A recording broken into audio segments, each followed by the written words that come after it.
What comes to mind when you think of the Abyss? Death, darkness, chaos. But the Abyss was never just evil for the sake of being evil. The true motives behind each Abyss hero's desperate fight for survival deserve to be heard and understood. The Abyss. A perilous place where resources are scarce and only the strongest survive. Shattered, broken, and charred landscapes. These are the raw visual elements that form the Abyss. We want players to feel from their very first glimpse that this is a realm hostile to life itself. The Fire Demon Fortress stands among the barren expanse of scorched earth, its structures jutting out like menacing fangs, ready to bite. In the Sanguine Lair, Gothic architecture twists into claw-like formations, wrapped in batwing, membrane-like designs that create a sinister silhouette. This deprived environment nurtures only the most primal forms of life. The eternal darkness of the Abyss has caused the eyes of the creatures here to wither and evolve. Their incomplete evolution leaves bone and muscle grotesquely exposed. Beyond the merciless environment, the Abyss harbors an even darker threat: the power of the God of Darkness. Those tainted by this corruptive power surrender their free will, their bodies and minds twisting until they become nothing more than puppets of the God of Darkness. This is the Abyss, where cruelty and slaughter are the laws of survival, written in blood and etched into bone. Our characters possess powers formidable enough to resist death itself. Yet the primal struggle for survival never fades from their essence. They are not imprisoned by death, but by the need to meaning, each trapped in their own dilemma of survival. For Thamus, survival has never meant mere self-preservation, but rather ensuring the existence of the entire fire demon race. In our narrative, we've shaped him into a more nuanced, multi-dimensional leader and antagonist, and strengthened his connection to his tribe. Thamus' identity as a leader permeates his concept design. His imposing silhouette radiates raw power and dominance, befitting his status as Lord Lava. The new molten core pulsing in his chest is his life force. As long as it exists, Thamus cannot die. His sickles are not just tools, but extensions of himself, deadly shards crystallized from his own molten body. The Omega symbol, Omega, carved deep into his chest, marks not just conquest, but rebirth, the end of the old reign, and a new dawn for his people. Unlike the fire demons who battle tangible threats to their existence, Obsidia and Alice pursue a more profound form of survival, one that transcends the physical realm. Obsidia, the sovereign of the Abyss, wields power that few can comprehend. As MLBB's only circle-strafing marksman to date, her passive is the cornerstone of her killing potential. With each kill, Obsidia harvests bone shards from her victims. Every basic attack then unleashes these accumulated shards in a merciless volley against a single target. This terrifying sustained damage allows her to dominate the late game with overwhelming firepower, killing enemies with deadly grace. This is Obsidia, and she's here to reclaim her power through merciless slaughter.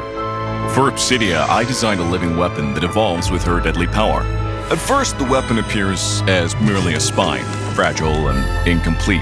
As the slaughter begins, it feeds on the essence of her victims, sprouting aggressive, barbed vertebrae along its length. With each kill, it grows more ravenous, eventually transforming into an instrument of death and destruction. This is the dark gift bestowed by the God of Darkness. The more merciless the slaughter, the further the wielder ascends above mortal beings. But power always has a price. The Abyss became nothing more than a pawn of the God of Darkness. Its inhabitants thrust into an eternal conflict between light and darkness. Obsidia herself fell under the God of Darkness's dominion, reduced to a mere puppet, stripped of will and choice, a fate worse than death. What Obsidia truly desires is spiritual sovereignty, a state where no entity, mortal or god, can bend her will. This freedom is the true survival she so desperately pursues. After exploring Obsidia's journey of growth and transformation, we chose to center her promotional video around the theme of confronting oneself. In her dream, you witness Obsidia facing her old self, the corrupted vessel and thrall of the god of darkness. This past incarnation appears murky, distorted, and radiating with the power of darkness.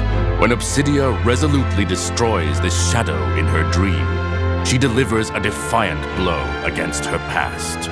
This confrontation transcends mere physical combat. It represents Obsidia directly facing her spiritual dilemma, darkest night before her soul's awakening. Alice's dilemma isn't born from external threats, but springs from the bottomless desires within her own heart. Her insatiable hunger for power, status, and strength drives her to fill that void by dominating others. An endless cycle of taking, but never being satisfied. This obsession stems from her past, where she was manipulated and exploited under the guise of love. After her awakening, she shattered the chessboard of fate with her own hands to become the player instead of the pawn, never relying on anyone else again. She seeks only to satiate her boundless desires and ambitions. With Alice's new look, she now wears the crown symbolizing her family's honor upside down on her thigh, a brutal statement as she tramples underfoot everything her lineage once treasured. I also incorporated more decorative elements crafted from blood to enhance the viscerality and sense of power befitting of the Queen of Blood. Her wings feature skeletal structures resembling a predator's claw, a visual manifestation of her domination over her prey. Every aspect reflects Alice's complete severance from her past and rebirth as the Queen of Blood. Yet ascending the throne hasn't guided her toward truly living. Her insatiable greed, her need to control, and her endless desires continue to be her prison. While both Obsidia and Alice struggle to escape their spiritual prisons, they walk drastically different paths in their quest for survival. In her relentless pursuit of a better existence, Alice would endure any torment as long as it led to greater power and status. Even as Obsidia's imminent revival casts unknown dangers, Alice continues her cold calculations, seeking to exploit any power she can. The spawns of decay, the Sovereign's blood, Obsidia, and Thamus. But Obsidia stands as the undisputed sovereign, a ruler in spirit and essence. The only existence she will accept is her true self. She once reigned at the pinnacle of power, only to become a puppet of divinity. It's precisely because of this fall from grace that she understands the value of free will and what it truly means to live. Obsidia's story is not only written in words, it is also reflected in the music. We used musical notes to echo the will of her abyss, weaving an intricate, layered melody. As the strings build into 4 interwoven parts, they traverse between different sections, mirroring her inner struggles and entanglements. The composition features percussion elements to match Obsidia's identity and skills. Ominous footsteps getting ever closer, each step heralding a lash of her weapon, each step marking another kill. The bones gradually come together as the chilling image of the Sovereign appears before us. Combined with alternating low and high, high and low piano notes, we created a sensation of abyss creatures gazing upward in reverence while she looks down upon her subjects. Thus, the Sovereign of the Abyss returns once more, walking the path of a godslayer. In the cinematic trailer, even though Obsidia and the God of Darkness have become one in flesh, she still sought to become the edge that will destroy their mutual existence. What fascinates me about Obsidia is her willingness to sacrifice her physical self for her spiritual freedom. She's someone who would stake her existence on a gamble. The cold, ruthless sovereign of the Abyss. In the final scene, the hauntingly beautiful shot of ancient blood spilling across the frame illustrates her will to find life through death. To truly live is to be free, perhaps when her body perishes in the moment of her rebirth. Back in the present, Obsidia, whose physical form once perished, has revived from her cocoon, which also wakened the Night Palace. Light dances through the depths as plankton drift about and bone-like rocks begin to spiral. The Night Palace once again pulses with life. The Night Palace, the instrument of Obsidia's revival, naturally became the stage of the cinematic trailer, drawing Alice, Thamus, and Dairath into its halls through some unexplained force. Through multi-perspective storytelling and interwoven timelines, the trailer brings all our heroes together within the Night Palace and illuminates the tapestry of personalities, fates, and convictions that bind them. Here, each hero's struggle to survive converges on a singular moment for us to witness. Obsidia, unwavering in her pursuit of free will, once again stands defiant against divinity. Alice, consumed by insatiable desire, probes the mysterious power of the ancient blood and Obsidia herself. Thamus, shouldering his people's fate, unleashes his fury upon Obsidia. And Dairath, amidst the chaos, searches for himself and where his future leads. Within this perfect storm of the Abyss, we hope the audience can feel the raw conflict of choice and survival, and the emotional core of each character. Let Survive the Abyss, Strive for Tomorrow resonate not just as a slogan, but as the fractured heart of the Abyss.